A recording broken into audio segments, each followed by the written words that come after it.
para prevenir, no sé, que no es que yo tomo mi antiparasitario y camino, ¿no? Estos efectos hay que tomar en cuenta, ¿no?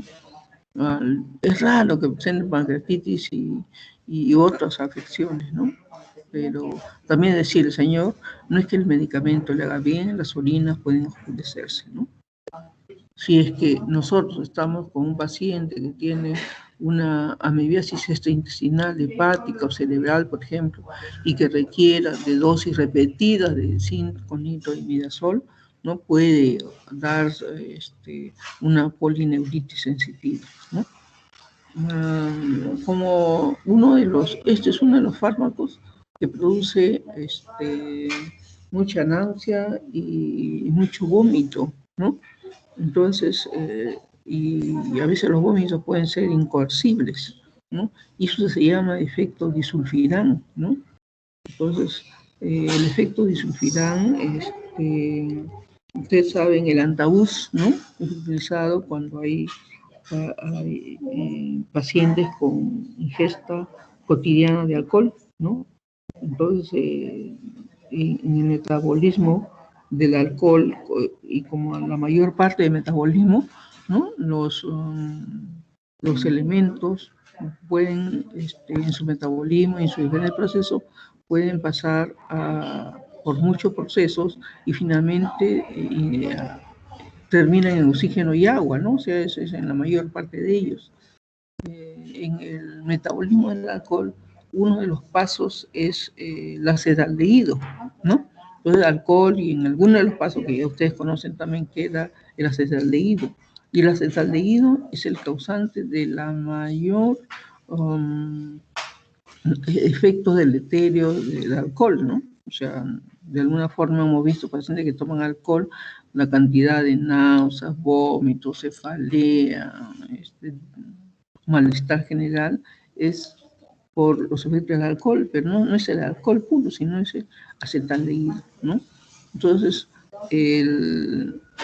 este fármaco tiene un efecto disulfirán, no es que sea un disulfirán, sino que tiene un efecto parecido al disulfirán.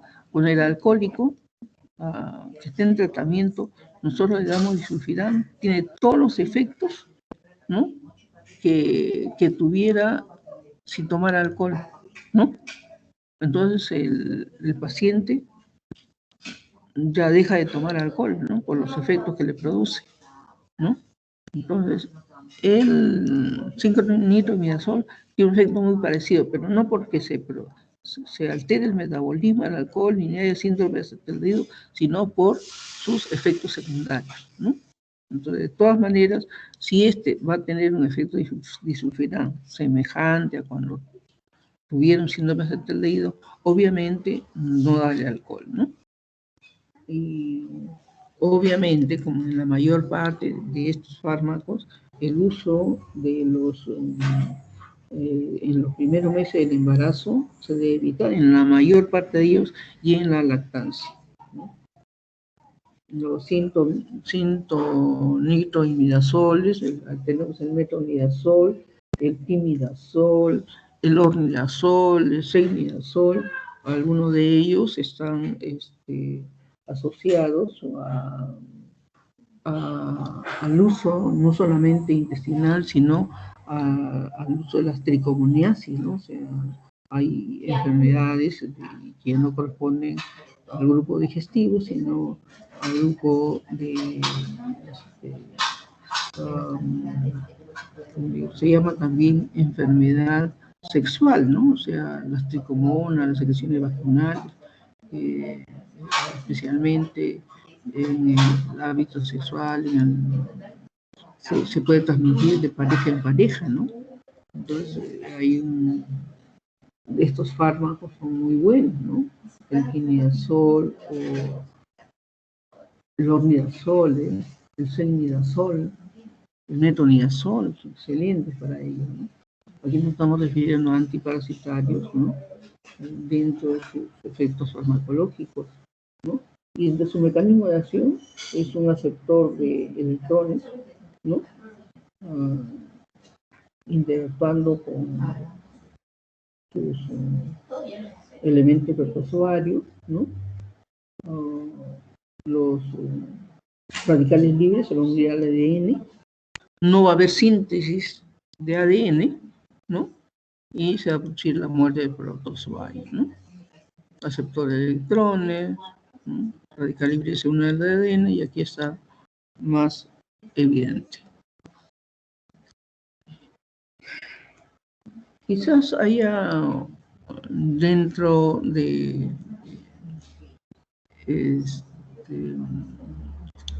los fármacos, los fenoles antihelmínticos, el exciprosocinol, ¿no? En alguna parte ya también lo hemos comentado, ¿no? Se produciría una necrosis del helminto, aquí lo pongo como elementos que son traumáticos, ¿no? Se aumenta la permeabilidad del helminto, entonces permite el escape de elementos indispensables para el metabolismo, ¿no? Eso es un intento de poder explicar, ¿no?, la necrosis que se puede producir en el gusano. Esta necrosis, ¿no?, y estábamos hablando también en la lámina anterior por sus efectos a nivel de la síntesis del ADN, la muerte del protozoario, ¿no? También indicar que el helminto, el gusano, el parásito, es un ser vivo, y como ser vivo tiene las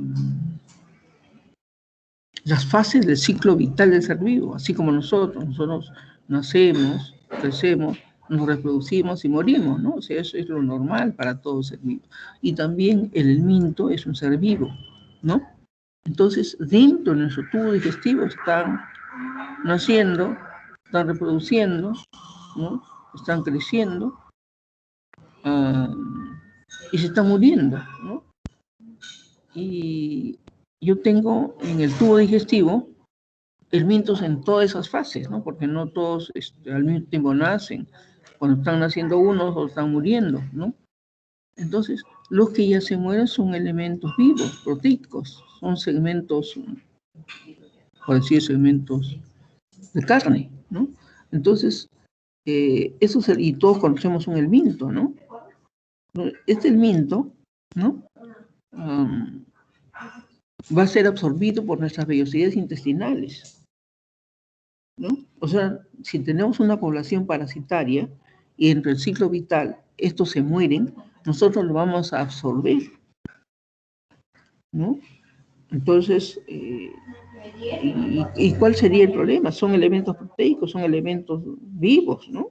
O sea, y nosotros también ingerimos de esa forma elementos que lo vamos a digerir, ¿no?, de alguna forma. Pero el problema es que estos son elementos extraños, ¿no? Y se comportan como antigénicos y provocan mucha reacción alérgica, ¿no? Aquellas personas, ¿no?, con procedencia o sin procedencia, con epidemiología sin ella, que presentan prurito marcado. Hay gente que dice, uy, yo no sé, yo me roncho de todo, ¿no? Todo me hace daño. Ojo, ¿no? Podría tener, ¿no?, parásitos. ¿Por qué? Porque en su población de parásitos son elementos antigénicos, son elementos extraños que finalmente van a dar reacciones antígeno-anticuerpo, y finalmente van a dar lesiones de piel, ¿no? Prurito, dermatitis, descargas histaminérgicas, ¿no?, lo que ustedes conocen bien, y especialmente los niños, ¿no? Que la parasitosis es especialmente los niños, ¿no? Porque los niños están más en contacto con la tierra, ¿no? O sea, están en contacto con los animales, con la tierra, ¿no? Ellos generalmente están en el suelo. Eso es normal. Entonces, el índice de parasitosis en los niños es alto. Y generalmente estas intoxicaciones, por decir, dérmicas, dermatitis, ronchas, o cualquier tipo de lesiones de piel, son llevadas al dermatólogo, ¿no? El dermatólogo, un buen dermatólogo, ¿qué es lo que hace? Y también ustedes como médicos, ¿no? Dice, bueno, vamos a pedirle un hemograma y un análisis de heces. La mamá dice, pero ¿por qué? Yo no le traigo porque tiene diarrea, ni que está mal de la sangre, yo traigo para que le cure las ronchitas. Entonces, el que está, como ustedes, informado, ¿no? Dirá, lo que pasa es que puede tener parasitosis, de verdad, que le hacen los... el doctor dirá, pues, no, yo le pongo una crema, le va a mejorar, ¿no? Pero al siguiente mes o a los siguientes tiempos de nuevo va a aparecer con ello, porque sigue la población de proteínas extrañas que le son absorbidas, que se van a convertir como antigénicas. Entonces, le va a mejorar, pero vuelta a volver, ¿no? Entonces, el dermatólogo ya sabe, ¿no? Un buen dermatólogo no te da cremas.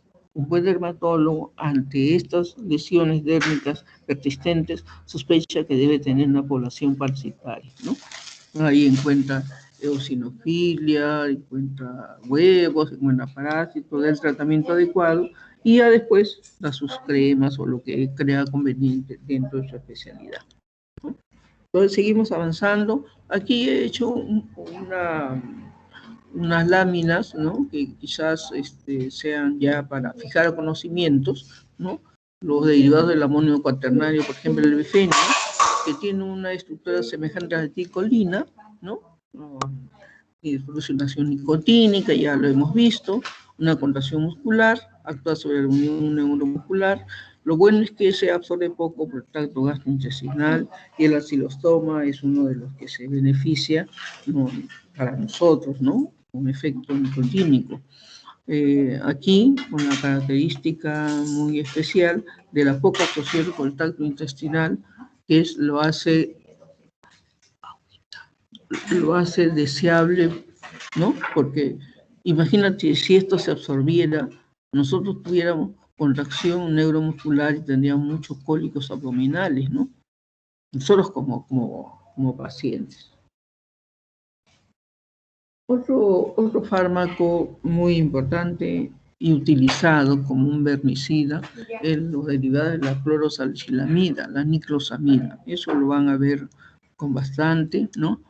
Es la más activa para la teniasis, es un vermicida. Dentro de la clasificación semántica hay fármacos que son vermicidas y otros que son vermífugos. Vermicida, en términos generales, aumentan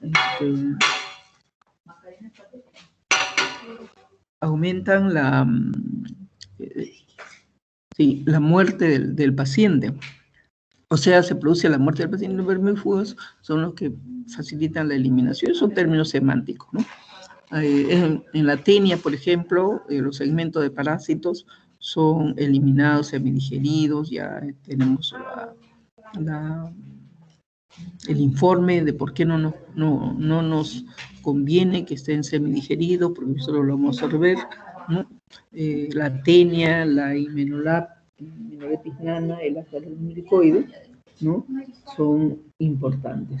Estos fármacos van a inhibir la respiración celular, ¿no? Actúan también a nivel de la captación de glucosa, la fosforilación anaeróbica del difosfato de adenosina y después del praziquantel, del cual también nos vamos a referir, es de segunda elección para la teniasis, ¿no? Es un fármaco muy importante, tiene una gran actividad sobre casi todos los cestos, nematos y enterobios vermiculares. La absorción es mínima, ¿no? Acá, ¿no? Mínima. Escólex y segmentos se destruyen con rapidez, ¿no? El escólex se libera a la luz y se digiere, ¿no? Miren, pues, ¿qué pasa con el escólex, no? Sí, puede...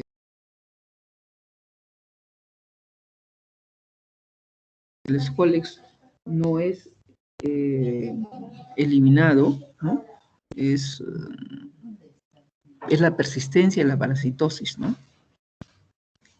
Y acá me demoré un rato al hablar de la absorción y lo que se podemos digerir para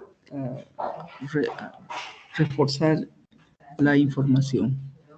La niclosamida, 2 gramos por 7 días, la curación solo si los segmentos no aparecen después de 3 a 5 meses. ¿Qué significa? Que nosotros debemos tener a nuestro paciente con parasitosis, darle ciclos de tratamiento para evitar las reinfestaciones, porque yo le estoy dando a él, ¿no? Pero de repente hay un miembro de la familia que siempre está contaminando, ¿no? Es toda la familia. Había una familia que siempre tenía giardia, siempre tenía parásitos, pero todos estaban tratados. Y el médico, no, pero todos están tratados, sí, todos, pero qué raro, ¿por qué está presente?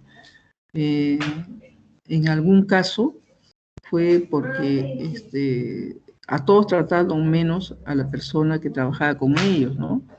A la persona que les apoyaba en las labores de casa. A ella no la trataron porque como el médico le dijo a la familia, ella no es de la familia, ¿no? Y también hay elementos que a tomar en cuenta, ¿no? En la medida higiénico-dietética, el corte de las uñas, ¿no? Que ya hemos hablado o vamos a seguir insistiendo, ¿no?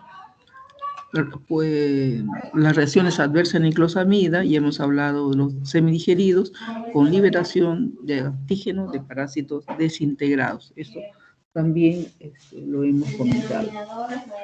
Dentro del inicio también del intento de eliminar los parásitos estaban los colorantes, ¿no? Entonces, como que se pintaba el gusano, aquí estoy viendo, no es un gusano, pero es alguien bien colorido, ¿no? Estos colorantes antihelmínticos, el pirvinio, el pamoato de pirvinio, por ejemplo, ¿no? Se usaba porque decía que si se pinta el gusano, ¿no? Se va a impedir la captación de glucosa, ¿no? Y si no capta glucosa, que es su elemento básico por lo que está viviendo el helminto, ¿no? No hay el metabolismo hidrocarburonado, la glucosa ya te estamos refiriendo a la importancia de ella, ¿no? Sus heces serían obviamente oscuras, brillantes. Los derivados de la acridina, la quinacrina y la mepradina, ¿no? Antihelmíntico va a actuar a nivel de la cabeza del gusano, ¿no? Y actúa sobre la tenia, tiene un aparato succionador, chupador, ¿no? Muy fuerte. Se adhiere mucho a la mucosa intestinal y es muy difícil que un fármaco normal, ¿no? Puede eliminar el cuerpo, ¿no? Pero la cabeza se queda, ¿no? Entonces, pero este fármaco actúa en el aparato, ¿no? Succionador, relaja. A eso se desprende la mucosa duodenal, ¿no? Estos helmintos, ¿no? Provocan mucha anemia, ¿no? Porque succionan, ¿no? Provocando una anemia. O sea, los cuadros de anemia son muy, muy marcados, ¿no? Nosotros tenemos pacientes, niños, por ejemplo, que han venido de la selva con 3, 4 gramos de hemoglobina, ¿no? Una anemia crónica, por los parásitos que tiene. Entonces, en el hospital de niños se ve mucho, ¿no? Y entienden ustedes también que si un paciente normal tiene 10, 12 gramos de hemoglobina o más, ¿no? Y tiene un proceso de pérdida de sangre, por alguna forma, ¿no? Y baja hasta 3, 4 gramos, está en shock, ¿no? No puede ni moverse, está inconsciente incluso. En cambio, llama la atención que en 3, 4, 5 gramos de hemoglobina, estos pacientes estén caminando por la anemia crónica, ¿no? Y no solamente la anemia, sino que tanta cantidad de helminto se alimenta de lo poco o mucho que pueden alimentarse, ¿no? Que tienen balonamiento abdominal y parecen gordos, ¿no? Son pálidos y gorditos. Dicen, no, pues sí está gordo, ¿no? Lo que pasa es que está hipoproteinémico e hipoalbuminémico, ¿no? Y al estar esto, dice, ¿bajó de peso? No, no, ha subido, no ha subido. Lo que pasa es que está hipoalbuminémico y esta albumina hace que jale líquidos, ¿no? Por un mecanismo oncótico que conocen ustedes bien, ¿no? Es otra explicación. Y se les ve de mayor peso, ¿no? Así en conclusión, pálido, niño, teóricamente aumento de peso, aumento de volumen abdominal, tiene parasitosis hasta que se demuestre lo contrario, ¿no? Otro grupo muy importante es el grupo de los benzoimidazoles, ¿no? El grupo de los benzoimidazoles es importante en la erradicación de la helmintiasis humana, ¿no? Acá tenemos el espectro parasitario, la mayor parte, el asca, el chuchillo, el troquiloide, necato, larva, tenia, o sea, y menores bisnanes. Este fármaco se llama polivalente, ¿no? Por su gran efecto farmacológico, ¿no? Actúa a nivel de la... ¿Por qué es tan efectivo? ¿Por qué es tan polivalente? Porque actúa a nivel de la fase larvaria y en la fase adulta. Actúa esos dos niveles, ¿no? Hay unos que, se ha estado manifestando, actúan a nivel de la larva, ¿no? Otros actúan a nivel del adulto, como por ejemplo el anterior, ¿no? Que producía actuando sobre ¿se acuerdan cuál era la quinacrina, ¿no? Que relaja la cabeza de una tenia, ¿no? O sea, de alguien mayor, ¿no? Pero los benzimidazoles actúan. ¿Cuál es el efecto, no? Actúan a nivel de la fase larvaria y adulta, útiles en la erradicación, ¿no? De los mecanismos de acción suponen, ¿no? Que actúa en varias partes de los diana que hemos hablado, ¿no? En la inhibición de la reductasa de la mitocondria, en el transporte de glucosa, en el desacoplamiento de la fosforilación activa, en la polimeración de los microtúbulos, ya hemos hablado de ello, ¿no? O sea, que tiene un mecanismo de acción asignado muy fuerte, por lo cual se denomina también polivalente, ¿no?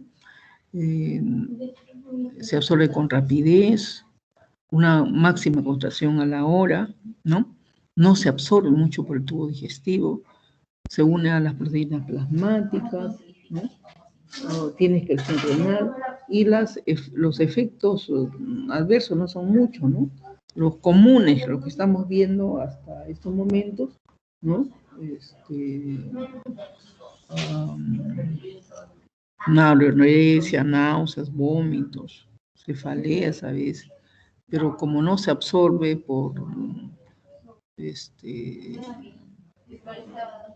no produce destrucción importante, ¿no? Estos fármacos son excelentes, ¿no? Tenemos dentro de ese grupo el albendazol, mebendazol, de los cuales también más adelante nos vamos a referir. Aquí tenemos los benzimidazoles, ¿no? El desacoplamiento y ya está en la otra transparencia. El tiabendazol es el primer antihelmíntico imidazólico o visida, ¿no? Primero en estroquiloidiasis, estamos repitiendo, ¿no? Estaba poniendo porque era uno de los primeros, ¿no? El mebendazol tiene la llave, ¿no? es de amplio espectro, menos reacciones adversas, en trichuras, enterobius, en ascaris, y lo más importante, la tasa de curación es el 90%. En el colon no se absorbe y en el colon la contracción es elevada y se erradica con dosis únicas. Lo estoy resaltando, ¿no? ¿Por qué? Porque teniendo una tasa de curación con dosis únicas del 90%, ¿por qué persisten las condiciones? ¿No?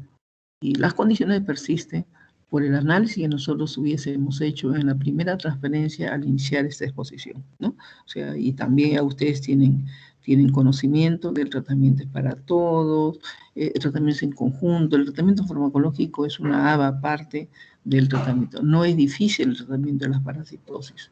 Mire, con una sola dosis, el 90% puede ser eliminado.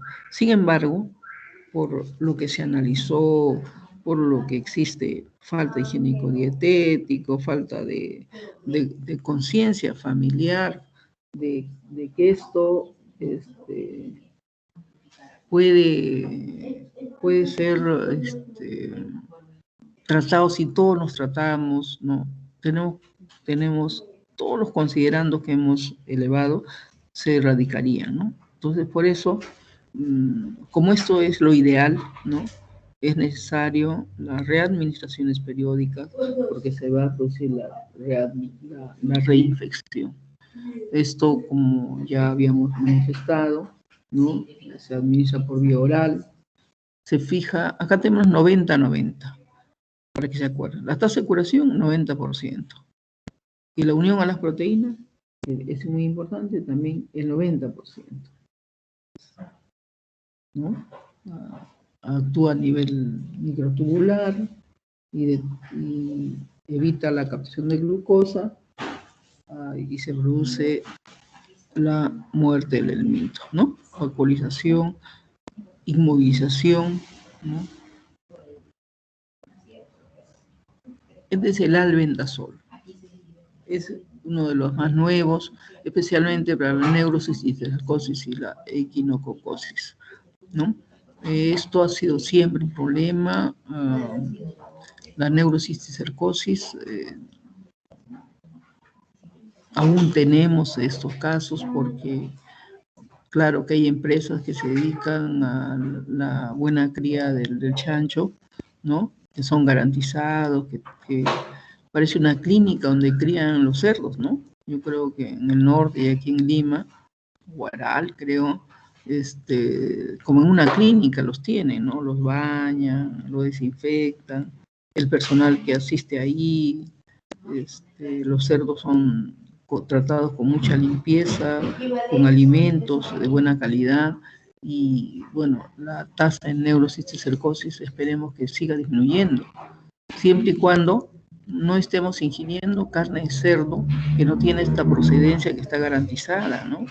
A veces la mayor parte de cerdos que son criados en las partes periféricas se alimentan de desechos de los restaurantes y comen en basuras, ¿no?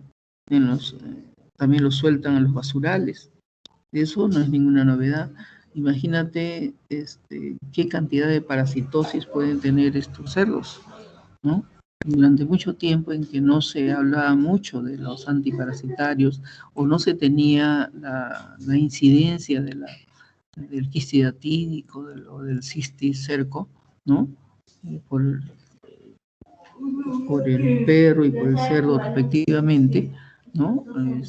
Esto fue un problema de salud, ¿no? Sin embargo, esto puede disminuir si nosotros ingerimos cerdos bien cocidos y de procedencia pues garantizada, ¿no? Esos cerdos que lo venden sin las medidas higiénicas, sin bañarlos. Esos cerdos están en sus propias deposiciones y comen basura. Imagina, eso comemos nosotros. La posibilidad de adquirir esta enfermedad es bastante alta, ¿no? Bueno, el albendazol, hemos puesto aquí objetivamente, ¿no? Una copa ¿no? Porque ha sido un tratamiento muy exitoso para la neurocissticercosis y la equinococosis. Y dentro de su mecanismo de acción, bloquea la captación de glucosa, en etapa larvaria adulta, disminuye la formación de ATP, disminuye las reservas de energía por ende, ¿no? Y disminuye su capacidad de transporte actuando a nivel citoesquelético, anuncia la tubulina. Como ves, nosotros estamos repitiendo el mecanismo de acción asignado a cada uno de ellos, ¿no? Y ahora entendemos con mucha razón, ¿no? El mecanismo de acción de cada uno de ellos, ¿no? Es larvicida, es ovicida, ¿no? Y en las formas adultas, ¿no? O sea, eso es un fármaco muy efectivo. La larvicida en la necatoriasis, perdón, acá está, en el necator, ¿no? En el acilostoma, en el ascaris, ¿no? Desde el huevo, ¿no? También una sola dosis de 400 miligramos en adultos y 200 en niños puede ser importante. En la enfermedad tírica también es bueno, dosis de 800 miligramos, ¿no? Pongo estas dosis, ¿no? Una sola dosis para recordar, ¿no? Pero y también hago de nuevo la insistencia de las readministraciones periódicas, ¿no? El tratamiento es largo, ¿no? En lo que es periódico, ¿no? Puede aumentar la cantidad de transaminasas, algo hepatotóxico, ¿no? Pero no tuviera otro tipo de efecto, ¿no?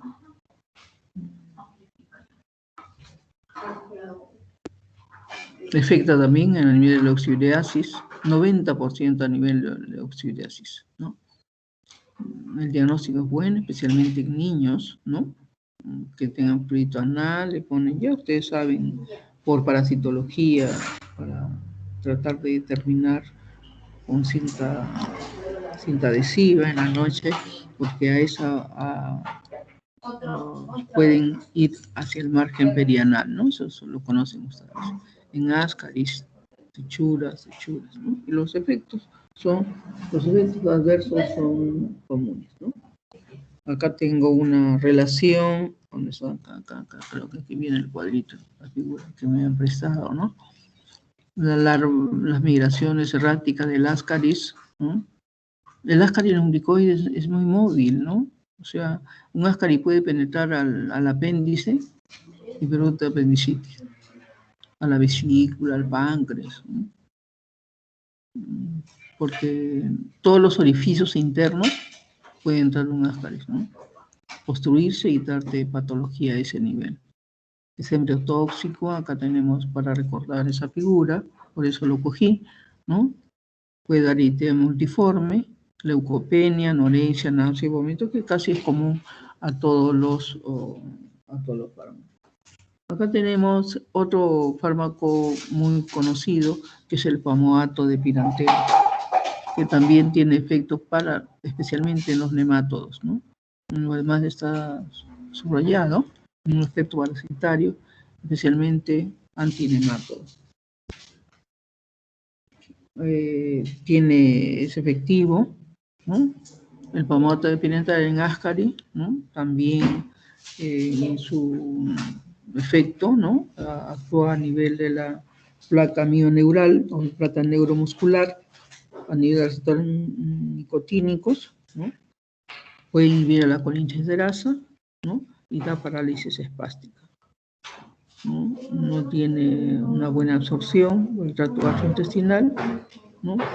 Es efectivo a nivel del parásito luminal, ¿no? Más de la mitad de la dosis se recupera en las deposiciones. En el siguiente, ya se habló, ¿no? La parte anterior, ¿no? Los efectos adversos. Como ven, los efectos adversos es casi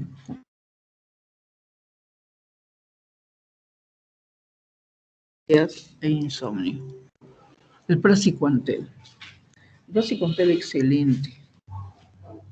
El praziquantel es un fármaco que va a actuar a nivel de la membrana, ¿no? al calcio que origina la contracción y origina, no actúa a nivel de calcio también, origina contracción y marcada parálisis. También dice que actuaría a nivel de la, produciendo vacuolización y desintegración del parásito, ¿no?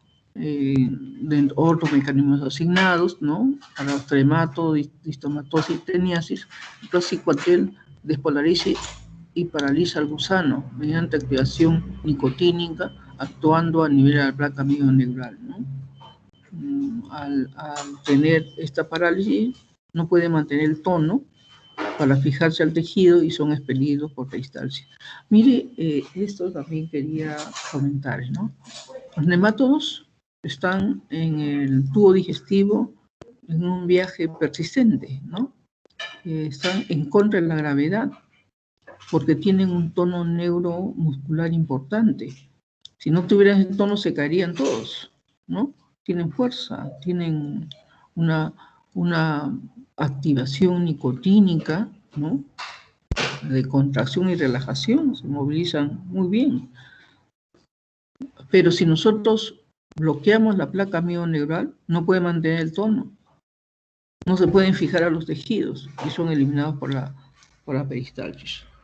También pueden ser contracturados porque hay una posible entrada de calcio.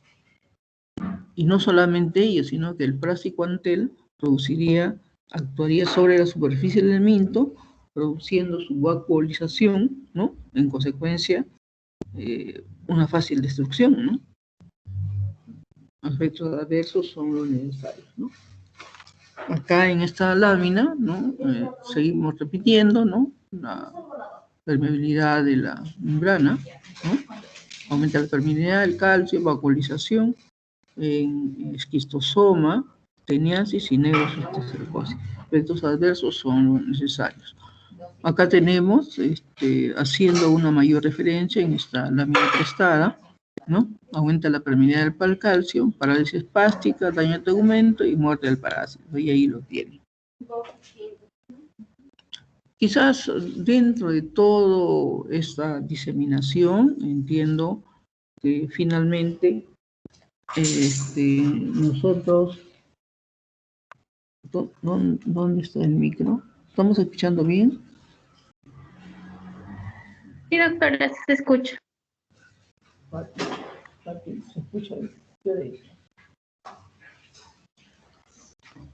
Dentro de toda la disertación, ¿no? Estamos viendo que es un tema fascinante, muy interesante, dentro de ello, ¿no? Nosotros nos pide la facultad, ¿no? Que hagamos primero la introducción que se ha hecho, ¿no? Parasidosis no carga para la salud y la economía, ¿no? La densidad poblacional, la falta de hábitos higiénico-dietéticos, ¿no? Política de Estado, de salud pública, el control de vectores, ¿no? La importancia de la migración, o sea, antes para ir al extranjero era pues barco, tiempo, actualmente es jet. Estamos en un país infectado ahora y mañana ya no, ¿no? En la vacuna, y todo ello, es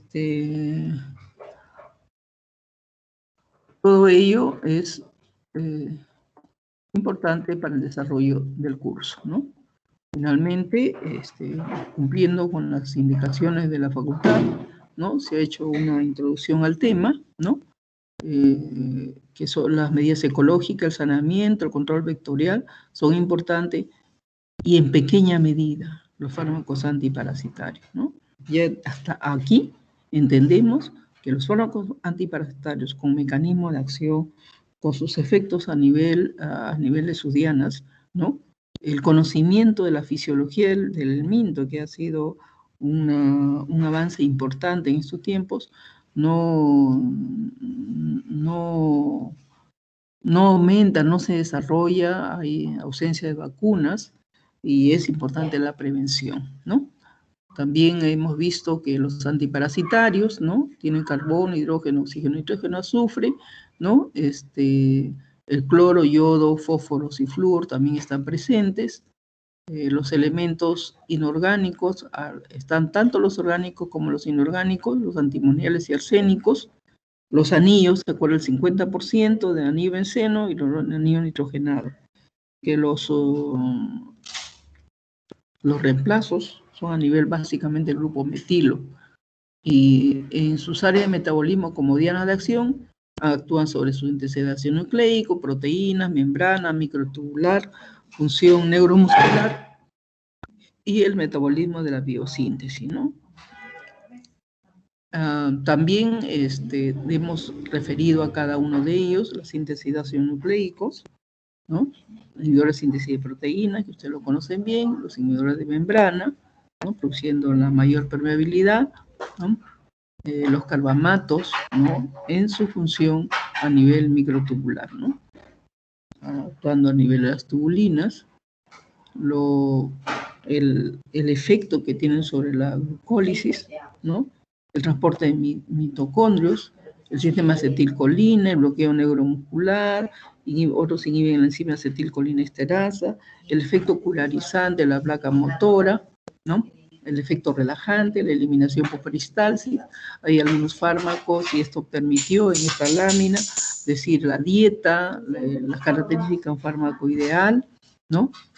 Que todo lo que tomamos como antiparasitarios pueden afectar a nosotros y ahí tenemos efectos adversos que mínimamente se pueden presentar y que los efectos adversos también están en relación al a los mayores cuidados, que cuando toma un antiparasitario hay que mandar reposo por los efectos adversos, ¿no? La piperacina, aquí en su espectro antibacteriano, tiene poco efecto, pero es muy efectivo, ¿no?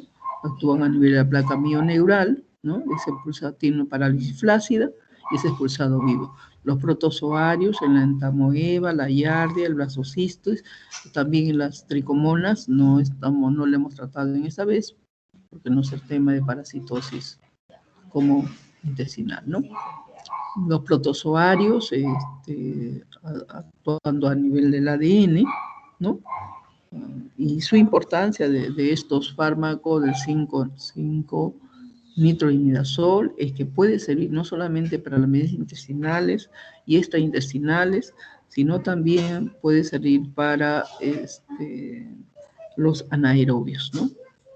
Decir a nuestros pacientes cuando las orinas pueden estar oscuras, ¿no? Se tolera bien, pero es importante también nosotros como médicos decir que cuando toman barbitúricos, cuando toman finitoína, anticoagulantes orales, esto va a ser un poco complicado.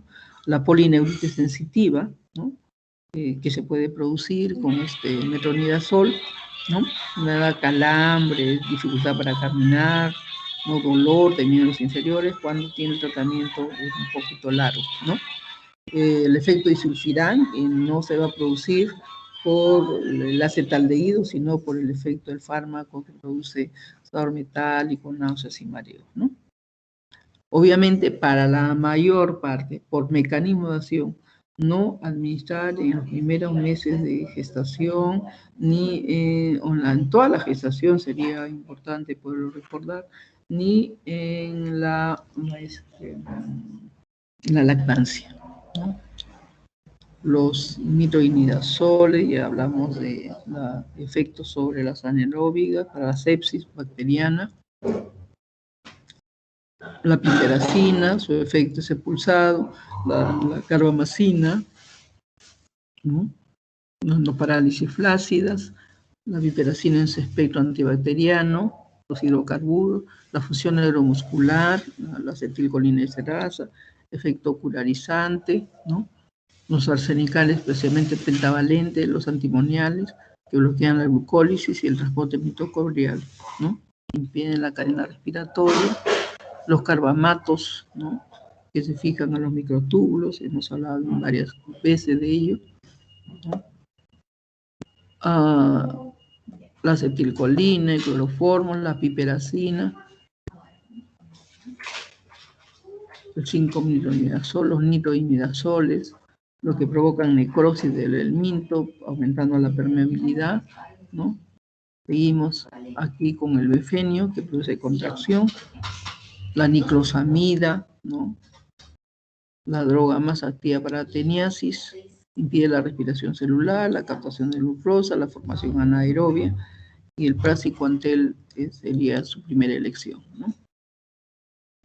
La captación de glucosa, la quinacrina, que deprime el sistema succionador, ¿no? Pudiéndose desprender de la mucosa, los benzimidazoles en su efecto farmacológico, ¿no? Lo importante es el que llamamos polivalente, la fase larvaria hacia adulta, la disminución rápida de glucosa, favoración oxidativa, polimeración de los microtúbulos, ¿no? Es un fármaco que tiene una máxima concentración a la hora, lo cual hace que los benzimidazoles sean de gran efecto. El tiabendazol, como el primer helmíntico, le poníamos así. Hay otros que han mejorado su efecto farmacológico. Sin embargo, es importante que fue el primero como vicida y larvicida, ¿no? El mebendazol, excelente. Este es el 90-90, ¿no? Según el 90% de las albúminas y 90% de tasa de curación. Concentración en colon elevada, ya sabemos por qué, y se radican con dosis únicas. Ahí consideramos que el tratamiento no es nada difícil, ¿no? El mebendazol, mimesis microtubular, ya. El albendazol, cisticercosis y equinococosis, ya hemos hablado de ellos. El albendazol también, ¿no? Los efectos adversos, a una gráfica sobre, no solamente esto va a salir para los expuestos, sino para todos, ¿no? El pamoato de pirantel, ¿no? Paroxyurus, también bloqueo neuromuscular, inhibición de la colinesterasa y parálisis espástica. Esta es una gráfica que me prestaron, ¿no? El pamoato de pirantel con efectos adversos, el praziquantel excelente, ¿no? Activación nicotínica, entrada de calcio, vaporización, ¿no? Dentro de sus mecanismos, ¿no? Aquí estamos graficando, y quizás dentro de todos ellos, y que nos corresponde ir empezando a nosotros como estudiantes de medicina y como médicos finalmente, ¿no? El 70%, fíjate, del personal de los hospitales. ¿Quiénes están en los hospitales? Sí, ¿aló? ¿Quiénes están en los hospitales? Gente que sabe de bioseguridad, sabe de la importancia de la salud. Y el 70% no efectúa el lavado de manos, ¿no? En diferentes órdenes, ¿no? Los médicos, enfermeras, no lo hacen en la forma que deben hacerlo, ¿no? Y esto no solamente en este tiempo de COVID, en este tiempo bacteriano, sino también en el tiempo parasitario, ¿no? La diseminación más importante es el contacto, las manos, ¿no? Nosotros tenemos una flora normal y que si nosotros hacemos un frotis de la superficie de la mano, encontramos todo tipo de gérmenes, parásitos. Y que como también somos normales, tenemos una forma de defensa importante.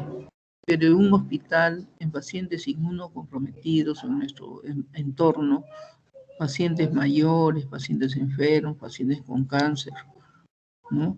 Que están en el externo o que están hospitalizados, o pacientes con UCI, es la flora normal cutánea, que es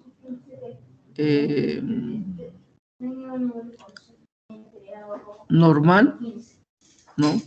Se convierte en patógena, ¿no? Porque las manos pueden transportar el microorganismo de un enfermo a otro fuera del hospital. Tú vas al hospital y llegas a tu casa y traes los gérmenes, ¿no? Entonces, llegar a la casa, y eso para todos, ¿no? Se transporta el microorganismo, el lavado de manos, las uñas cortas, nosotros como médicos, ¿no? podemos tener este problema. Dice el uso de guantes, ¿no? En el 10%, 50% se desgarran o se perforan. También la universidad nos pide finalmente que haga consideraciones generales, ¿no? Ya hemos hecho un resumen de todo lo expuesto. Es importante el control de vectores, los reservorios de infección, los hábitos higiénico-dietéticos, que ya hemos conversado, el cumplimiento de la política del Estado en materia de salud pública, ¿no? Hemos hablado de los patógenos que están localizados en la piel, ¿no? Y la mayor parte están entre los dedos. Nosotros nos lavamos la mano, pero entre los dedos nos cepillamos las uñas, ¿no?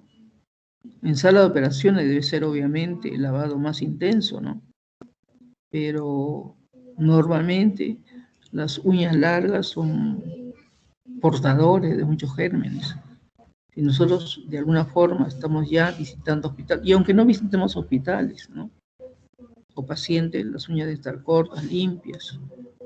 El esmalte, se hizo un estudio que en el borde del esmalte hay gérmenes, parásitos, ¿no? Entonces, si está con esmalte, bien cubierto, ¿no? Las joyas, ¿no? O sea, está en contacto con probables gérmenes, probables bacterias, probables parásitos, ¿no? Nosotros nos lavamos la mano, especialmente los que trabajamos en el hospital, las enfermeras o los técnicos, hacen grietas de las manos por jabones algo irritantes. Y esas manos agrietadas, en esas manos agrietadas hay colonización de patógenos. Hay que proteger esas manos, ¿no? Uso de crema para que se reduzcan las condiciones de acidez, ¿no? El lavado de manos es importante antes y después de tocar a un paciente, antes de tener contacto con un paciente, ¿no? Y sobre todo en contacto con las excretas, ¿no? Al ir a los baños, ya hemos hablado al respecto. Bueno, esas son las indicaciones de la facultad en tanto a introducción, desarrollo y conclusiones finales de la exposición. ¿Alguna pregunta si hubiera? Señorita delegada. Doctora, dígame. Gracias. ¿Alguna pregunta? ¿Alguna...? Doctora, una consulta. Buen día. Buenos días.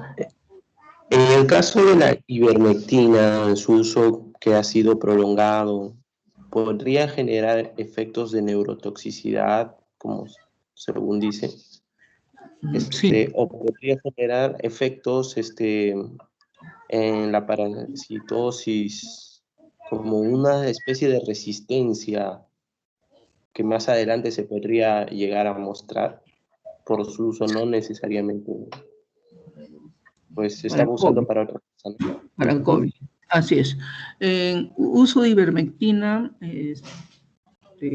no, nosotros estamos en una fase, ¿no?, de mucha investigación en seres humanos. Hubo investigación importante a nivel de la medicina veterinaria y el uso en los animales, ¿no?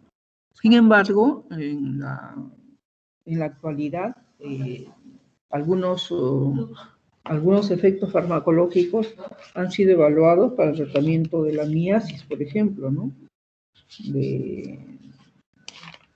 El efecto que pudieran tener en la erradicación de las formas larvarias de la mosca, ¿no? También es importante otros usos a nivel de animales y está comprobado su buen efecto. Hay estudios nacionales e internacionales en relación a la ivermectina, ¿no? La posibilidad de efectos adversos es bastante baja, ¿no? Es bien tolerado, no produce irritación, no produce cefalea. Sin embargo, en algunos, y a su pregunta, y en algunas personas sensibles, o algunas personas que tienen algún tipo de patología previa, puede producir cefaleas, incluso hay algún caso reportado de convulsiones, ¿no? Pero ivermectina es un fármaco actualmente sumamente estudiado, hay literatura nacional e internacional muy importante, pero todavía no nos deja el mensaje de usar o no usar. Sin embargo, ya la Organización Mundial, ¿no?, lo está recomendado como medida profiláctica preventiva, aun cuando esto no es aceptado por muchos, ¿no? Estamos en fase de estudio. Hay un grupo de trabajo de investigación que está dando muchos frutos y conocimientos al respecto de ivermectina, ¿no? O sea, dentro de los trabajos científicos que ustedes están desarrollando. Estamos en una fase en que, en conclusión, los efectos en neurotoxicidad no son, a su pregunta, no son tan marcados. Sin embargo, hay casos reportados también incluso de convulsiones, ¿no? Sí. Sí, señorita delegada, por su intermedio. Señorita delegada. Sí, doctora, está bien. Muchas Sí, gracias. ya, entonces, muchísimas gracias. Le voy a pasar, ustedes tienen también en el sistema las clases. De todo caso, se lo voy a pasar a su correo también. Para Sí, que por lo... favor, doctora, para poder Sí, escucharlo sí. también. Ya, a ustedes las gracias, ¿ah? Hasta luego. Gracias, doctora. Ya, hasta luego.